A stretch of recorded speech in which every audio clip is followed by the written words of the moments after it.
So the first question is this: what are each of you seeing as a #1 safety issue in your particular area, and what can citizens do about it? Good evening, and appreciate y'all being here. A big turnout, so thank you. Okay, I'm not really good with microphones, so my apologies. And if you can't hear me, give me the high sign, and I'll speak up a little louder. There's all kinds of crime that happen down here in Douglas County, and in Parker also in particular. They all have some safety aspect to them. I mean, it's a crime by nature. It's not a safe thing to commit crimes. As far as what stands out, some of the things that we're seeing down here, and we're no different. It's being seen nationwide. The amount of fentanyl that goes through the community is pretty high. We deal with it and come into contact on it, with it on a daily basis. We find people that are in different states of overdose in cars and parking lots, things like that. Sometimes those folks become violent. Sometimes they're so far gone, thankfully we have tools available called Narcan, where we can revive people. That does not always work though, so ultimately, people can become violent, they can die. We've had great success with Narcan, but I'm gonna say that's one of the things that really stands out to me that has hit this community, that we've just seen increase over the years, and we didn't have that kind of drug exposure on a daily basis in the past like we do now. Want to all go down the line? Anyone who wants to. All right, wait, passing the microphone to me, so I'm going to take it. Can you hear me back there? It looks like I'm eating the microphone at this point. Okay, so I would echo what Ron said about fentanyl. That's certainly a problem, and not just the issue of people overdosing on fentanyl or kids getting a hold of fentanyl and trying one pill, potentially overdosing. It's the crime that surrounds that whole drug trade, and we've seen a dramatic increase really from the southern border. I've been talking about this since 2021 when in my organized crime unit worked with the DEA, and we busted a big group. They were all, I think it was Sinaloa cartel. We seized about a dozen firearms, a couple assault rifles, 100,000 pills, a couple hand grenades, and it was all Mexican cartel-based drug trafficking, and they bring that potential for violence into our community. But around that, what we've seen downstream of the fentanyl crisis is an increase in people committing lower level offenses. Initially, it would be things like shoplifting, trying to steal a car, commit a burglary, to then go trade that car for more drugs. And now what I've seen more of a trend is, of course, people stealing cars and using guns to do it. And our law enforcement partners are constantly seeing these cases where it's not just somebody in a stolen car anymore, it's somebody with a gun, it's somebody who might shoot at the officers in an attempt to get away. Obviously our law enforcement here in Douglas County do a tremendous job. Many of them will chase after these individuals and apprehend them, and so they do a good job of that. My perspective is a little different because I've got the 4 counties, right? So I'm trying to think about what's just about Douglas County and not so much what are we seeing, perhaps in Arapahoe. So I would echo the concern about fentanyl and certainly car theft and the brazenness of offenders using guns to accomplish those crimes now. I would agree with John. Auto theft is probably one of our biggest issues, and like John mentioned, that also is related to many, many other crimes. Because if you think about it, pretty much it's the vast majority of people who are committing crimes in our communities are doing so using stolen vehicles, right? So that's very important to us. And like he said, more and more now when our officers are coming in contact with the suspects driving these vehicles, they're either high on fentanyl and or have weapons. So it's a very dangerous combination. But I will throw out a little bit of good news, because that's always good, right? Well, one, this isn't good, but the state of Colorado has been on the top of the stolen vehicles per capita, number one in the country for several years. I think we might have slipped to number 2 recently.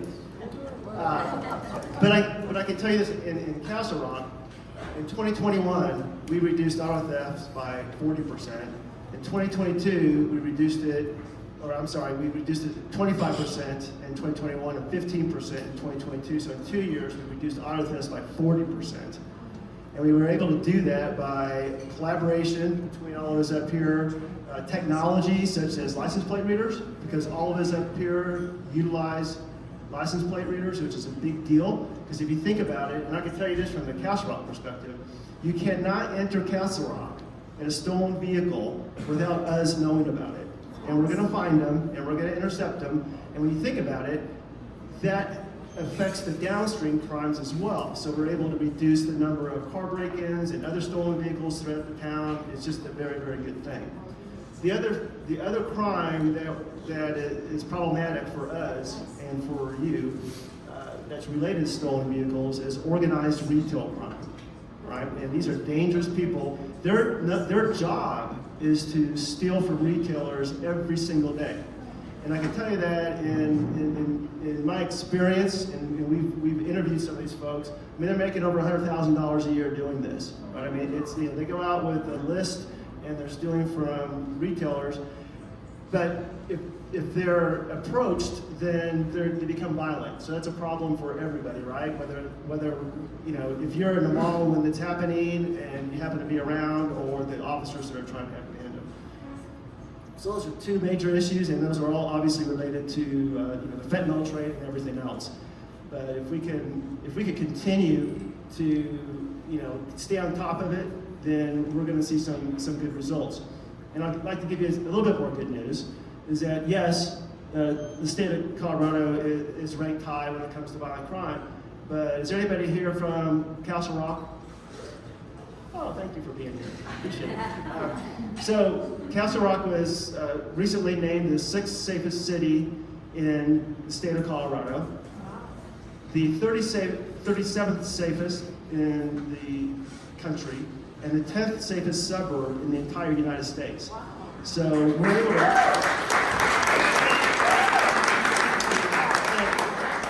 able to do that because we all work together, and we are in Douglas County. But the important thing is that, yes, we're safer than most, but we need to continue to work hard and be vigilant to continue to be safe.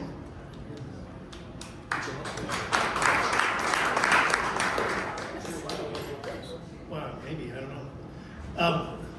We actually were running for office. Yeah, maybe. Yeah. For me, I'm most concerned about the violent crime. Now, obviously, being the sheriff, I'm elected, so the rules of engagement are a little bit different for me than the police chiefs. But we have people that are much more willing to shoot at our officers, either fight with them, shoot with them, or run from them, and that's obviously a problem. We ran into this a couple months ago over in Blakeland near Highlands Range. Where our deputies were chasing after a bad guy, and he just started shooting at our deputies.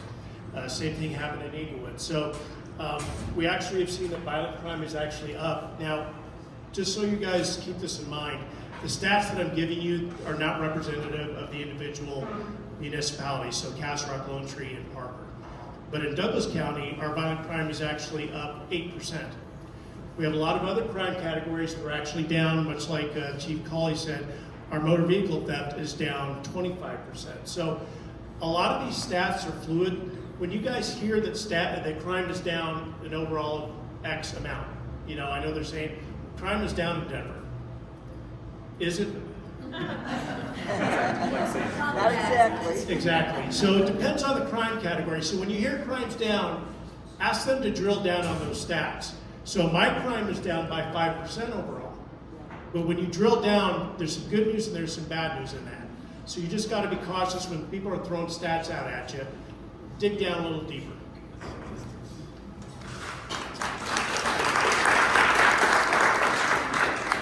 So there's no difference in Lone Tree from what everybody here is saying. But what I will add to this, I take exception to the term shoplifter because that's not what we have anymore. They're organized retail thieves. And And it's very much a criminal enterprise, and we're dealing with that, a lot in Lone Tree, and whether it's big box stores or Park Meadows. And here's some good news about how Douglas County operates. And when we talk about retail theft, we make a lot of arrests in retail theft. And we're fortunate that we have great relationships with our businesses, that we respond in real time.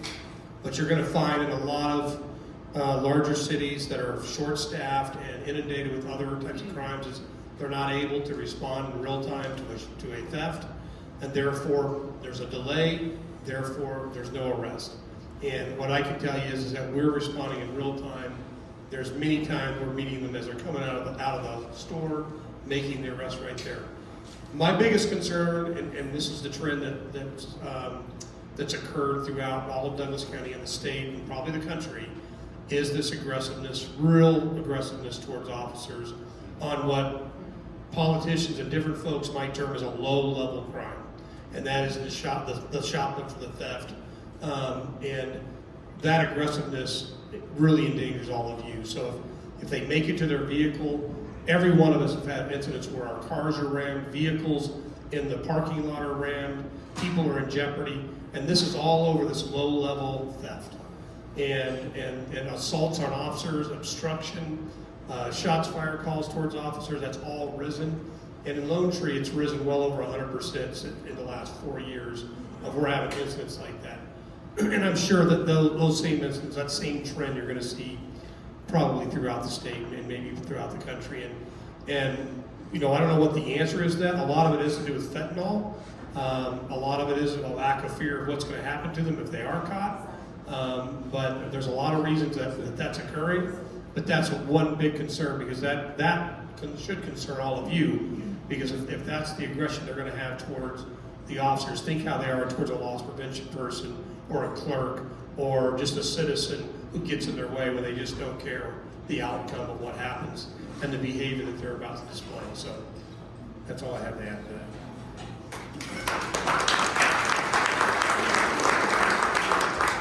So 2 follow-up questions on that.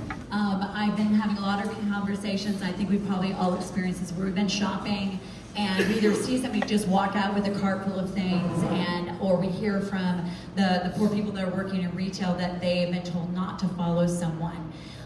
2 questions for you now, knowing that these people are actually much more violent than usual.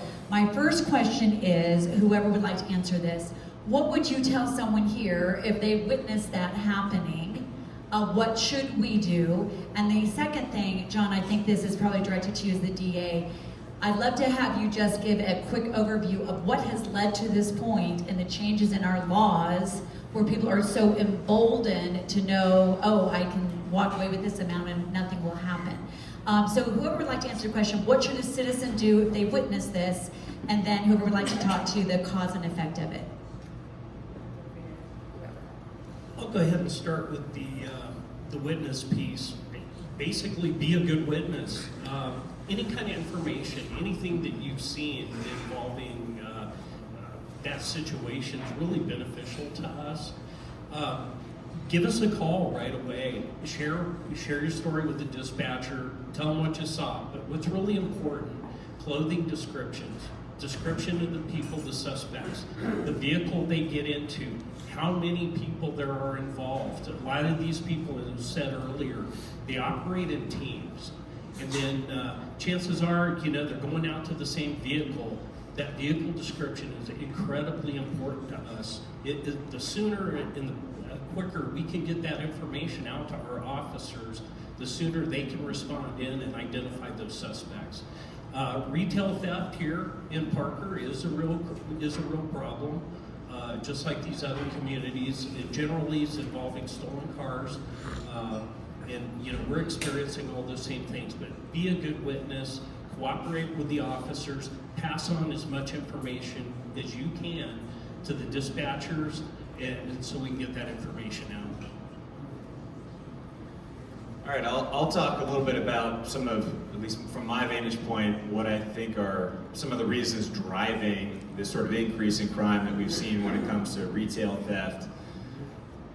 Going back to the summer of 2020, the incredible not only just the riots, but the demonization of law enforcement, I really feel like had an impact on the culture, where it made people feel like there was less of a consequence. And to be really frank, you know, as you have the pandemic kind of hitting, and officers saying, well, I don't know what this is all about exactly. Really all that, it was like a perfect storm of a culture of demonizing law enforcement at the same time when you've got restrictions on jails where they're saying, hey, look, we're not going to accept people into the jail because they're being close confines. They might die from COVID. We don't want to expose people unnecessarily. And this is at a time when I think a lot of people didn't know the full extent of, you know, the dangerousness or the lack thereof of COVID, depending on, you know, how healthy you are, how old you are, and all those things. So that all kind of hits at once. Unknown, I would say, to the folks at the legislature, they also defelonize fentanyl at the very same time. So that went into effect right when people are kind of battening down the hatches with COVID.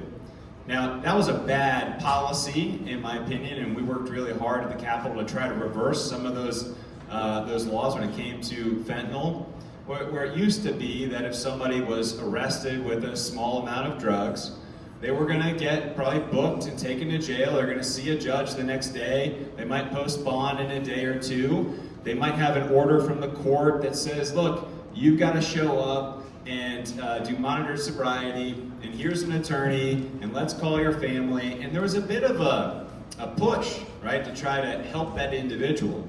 And generally speaking, that person was charged with a felony and probably pled to a misdemeanor, and might even had it completely dismissed if they completed rehabilitation and were clean for 6 months or a year. Things that might help move them towards sobriety.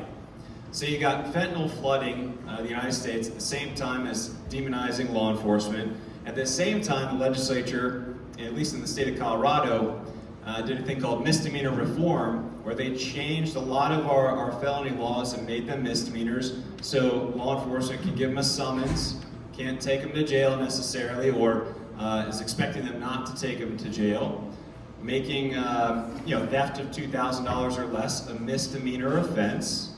I mean, that's different from California, right? You heard about California, it was $1,000. It's $2,000 in the state of Colorado.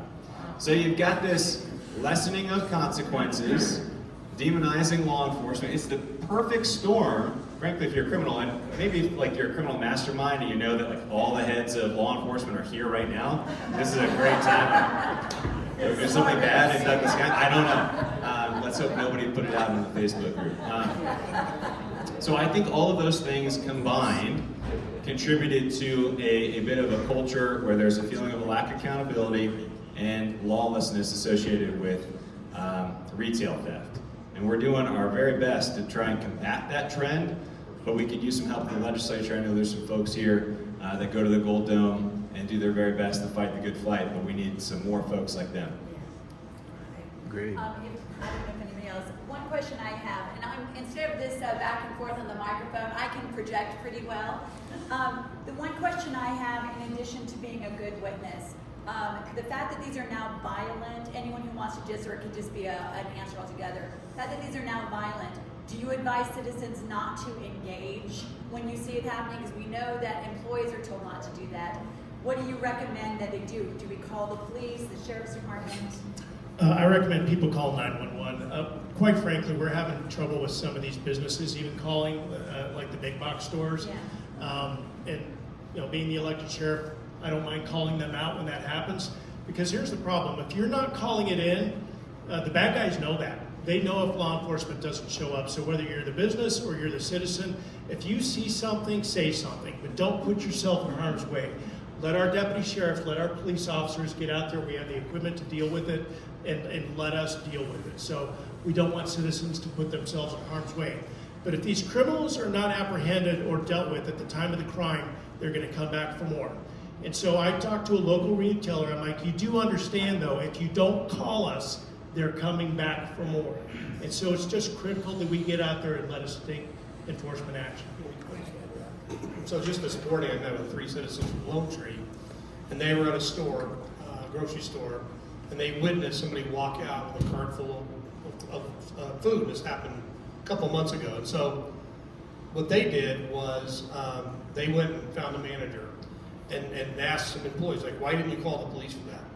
And they were told, well, we were not allowed to. And well, so what all that ended up being is they contacted me and said, I don't think that's right.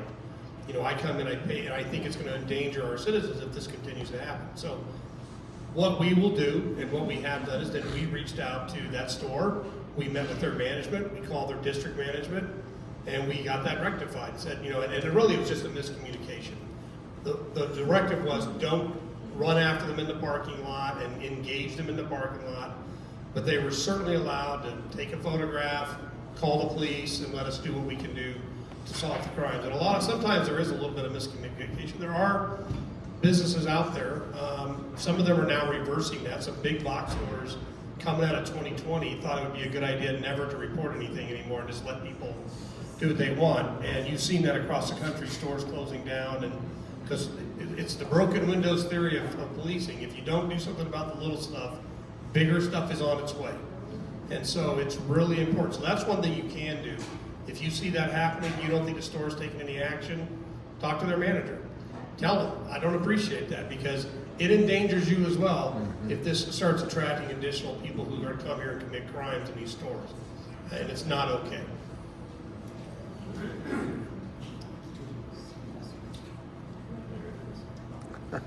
We will have 2 microphones for the second DCC meeting.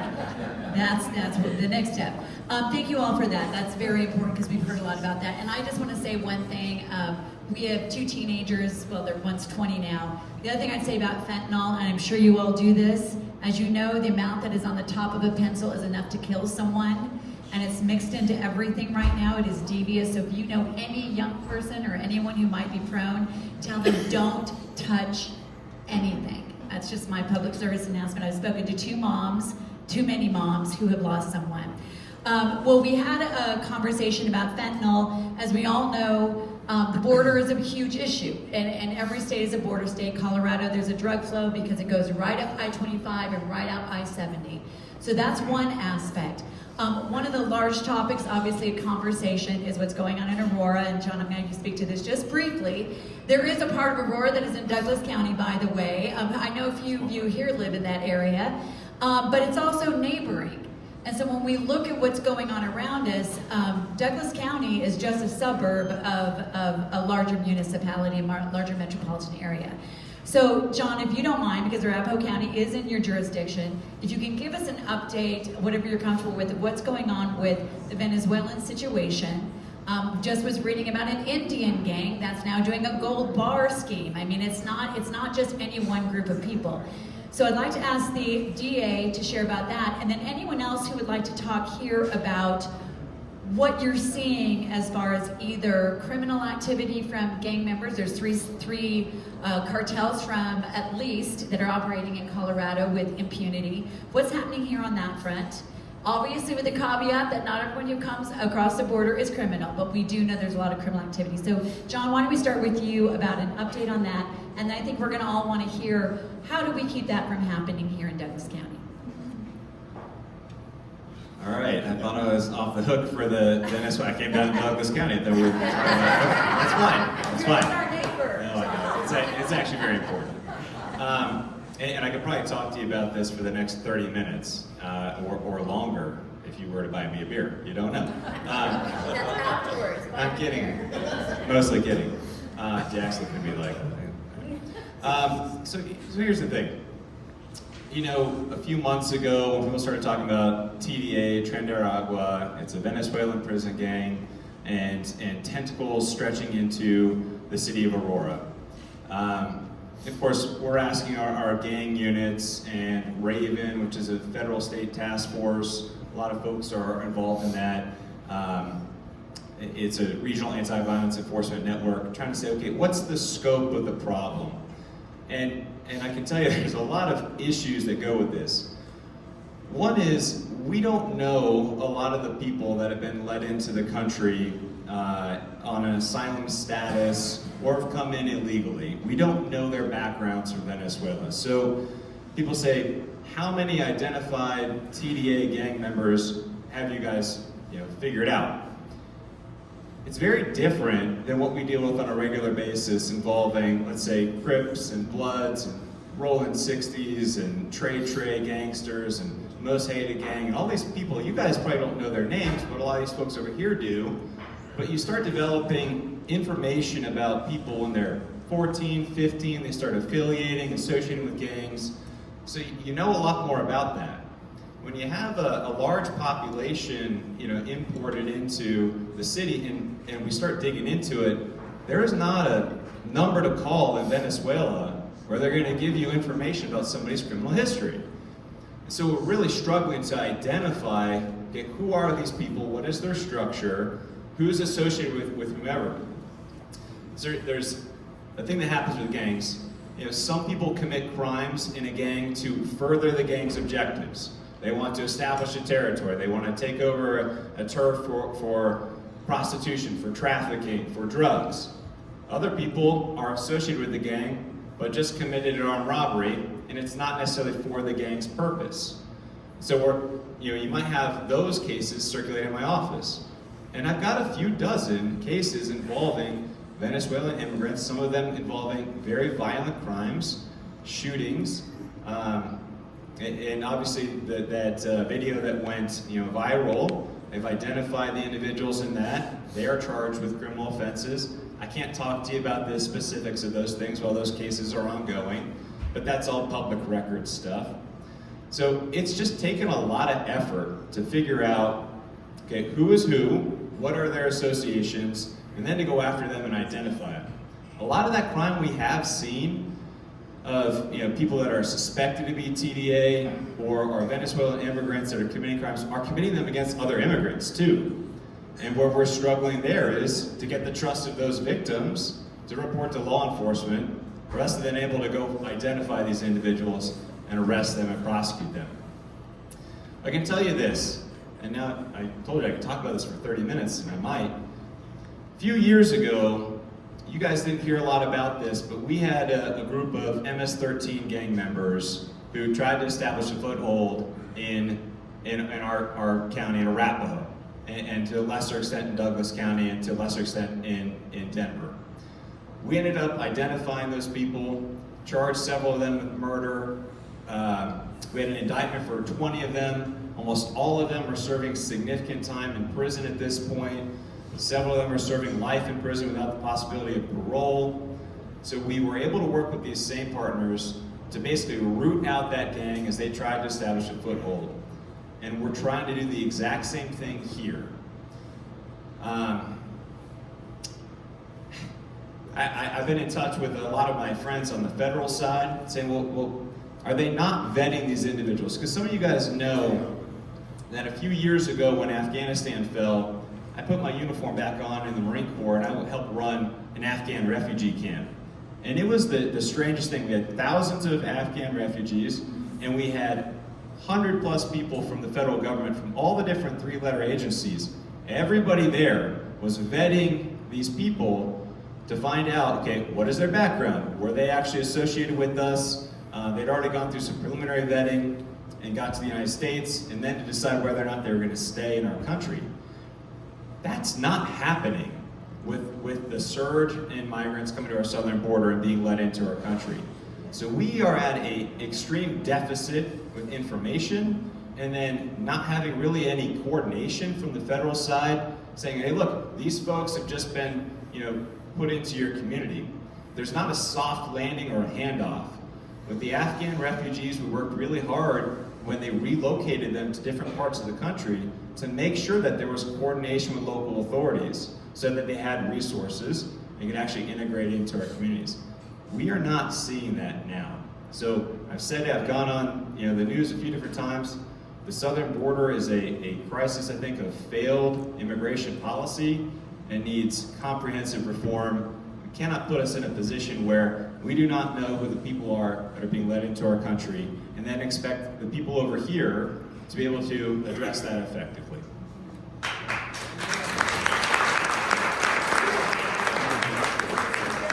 Absolutely. For the gentleman, anyone else who would like to speak to this, Sheriff, if you'd like to, and anyone else. Thank you, DA, for what you're doing. How do we all put basically a cordon around Douglas County so it doesn't come here. What are you all doing as you're aware of this infiltration in other areas?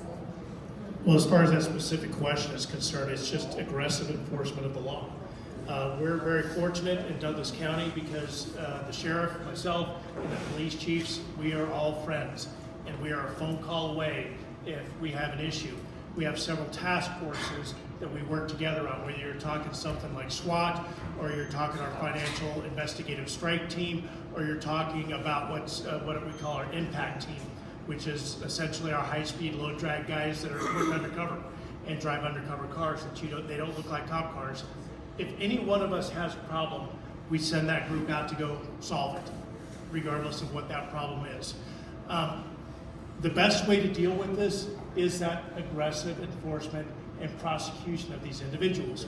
And I know that the police departments and the sheriff's office, we will even, if somebody, and we're not picking on a particular group, but if we know that somebody's likely not coming back to court, we're going to take them to jail.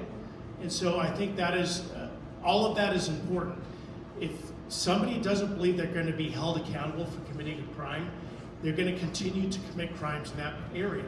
I know I talked to Chief Wilson here recently, and he said that he's going to,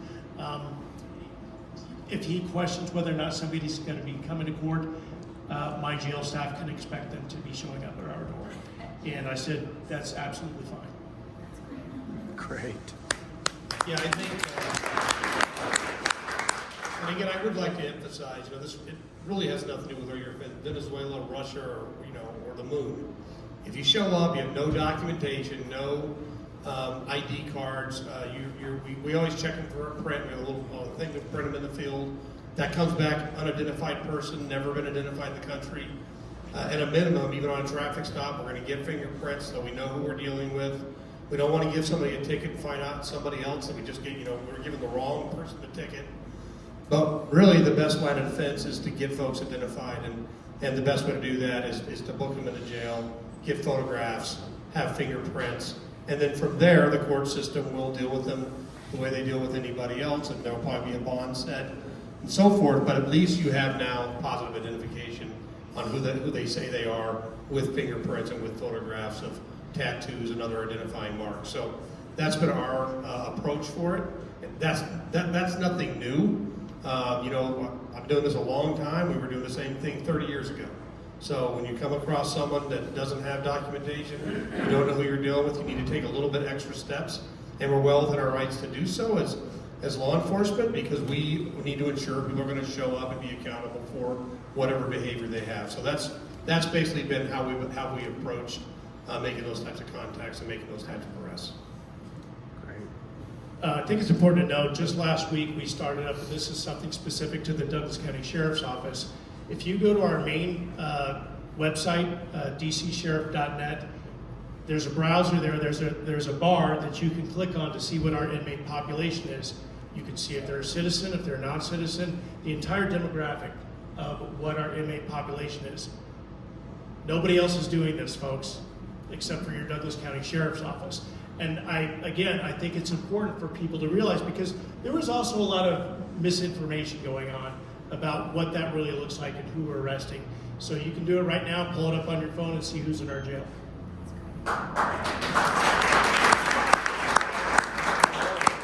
And we absolutely have to repeal some of these laws in the state of Colorado that have prevented law enforcement from being able to coordinate effectively with ICE and other federal agencies so that they can do their job, which is to identify these individuals, detain them when they're released from our custody, and then to have them go through their process at the federal level.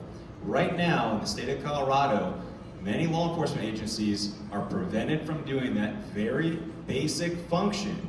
And it harkens back, in my mind, to something that is unconscionable, where, I joined the Marine Corps after 9/11, and everybody remembers all of those different, hearings about what went wrong. And what went wrong was that the agencies that are responsible for the safety of our citizens were not coordinating and speaking to one another.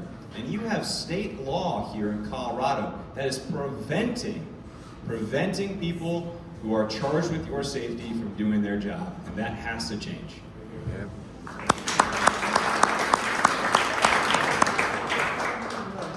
I think it's important for everyone in this room to understand that the sheriff and the police chiefs up here, along with the DA's office, when we're investigating crimes, we're running these people down and checking out the leads wherever it's taking us, and and that's something unique to us because number one, we have your support, which is extremely important. We have support of the community, we have support of elected officials, and we have really good people.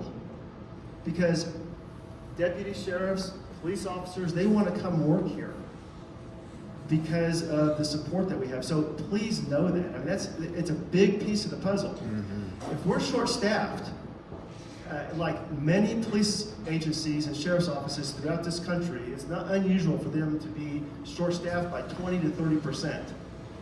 They're not going to be able to run down the leads and find some of these individuals who are victimizing our residents and our businesses.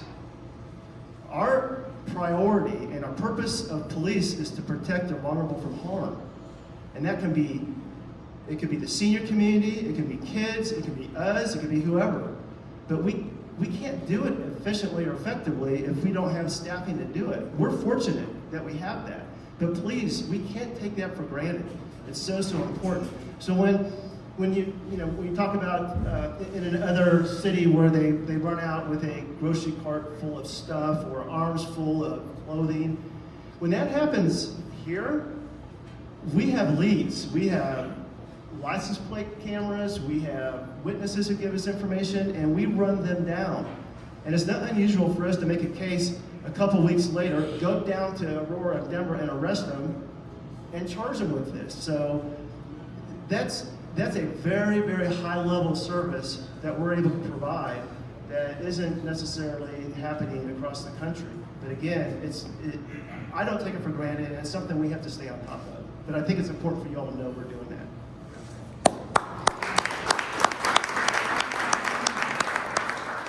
Just a couple quick things on that same note. That demographic webpage that I told you about, it also shows you the number of ICE holds that we have. But by state law, we cannot hold them on that. I will let you know that the day that went live, I did call ICE. I said, hey, just so you know, you may want to start doing something about some of these because oftentimes we'll notify them. Oftentimes they won't come down. Sometimes they will. Again, just to dovetail on the cooperation that we all have, many times we've arrested bad guys and they've said, we knew we shouldn't have come to Douglas County. And we're very blessed here to have that because to the chief's point, a lot of other law enforcement agencies, either the citizens are victimized or the businesses are victimized. To be honest with you, oftentimes those cases go nowhere because they don't have the resources. We're not having the hiring problems that they're having. I think Aurora PD is down 150 last I heard. A lot of those cops, they're coming to work for us because of this community. Yeah. Real quick too, we talked about the spirit of cooperation between all these departments, and we're all dealing with the same people. We switch the same criminals back and forth all the time. They're Because stupid criminals because they yeah, do kind of. but they know no boundaries, right? So another thing that we've all done as a community down here in Douglas County, and we've got the support of our communities and our elected officials, but we've made really large investments in technology. And we talked about the license plate readers. We all have the same systems. We've all given permissions to each other to be able to search each other's databases. We have made large investments in other kinds of software and systems where we can share that information between our agencies because we're all dealing with the same people. We also have a network of crime analysts that are constantly scouring the data and the things occurring in our departments, and they are very active, sharing information, sharing leads, sharing details that link these people together. And so we can identify these large groups of people operating in these areas. So there's that piece too of those investments in that technology to be able to share information, to be able to solve crime, because it is information that solves crime. And there's a lot of work going on in this area in that aspect.